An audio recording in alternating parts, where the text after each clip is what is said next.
ശിവഗിരിയിൽ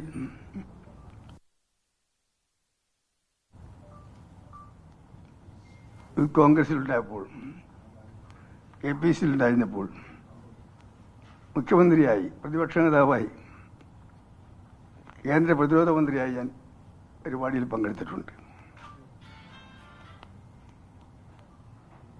ഞാൻ മുഖ്യമന്ത്രിയായിരുന്ന കാലത്ത് ദുഃഖവും വേദനയുണ്ടാക്കിയൊരു കാര്യം നടന്നു.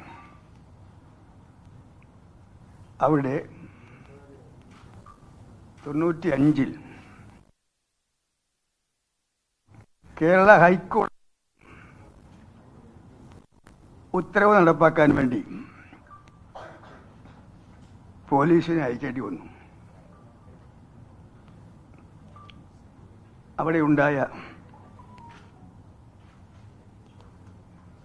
സംഭവങ്ങൾ പലതും നിർഭാഗ്യകരമാണ്.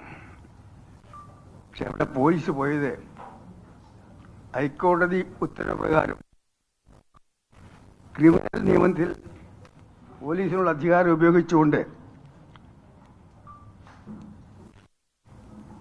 ശിവഗിരിയിൽ തന്നെ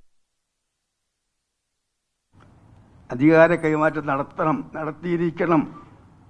അത് ഗവൺമെന്റ് ചുമതലയാണ്, പോലീസിന്റെ ചുമതലയാണ്. അതിനുവേണ്ടി എന്തൊക്കെ ചെയ്യണമല്ലോ, ക്രിമിനൽ നിയമത്തിൽ പറഞ്ഞിരിക്കുന്ന എല്ലാ അധികാരങ്ങളും പോലീസ് ഉപയോഗിക്കണം എന്ന് പറഞ്ഞതിന്റെ അടിസ്ഥാനത്തിലാണ് പോലീസ് പോയത്.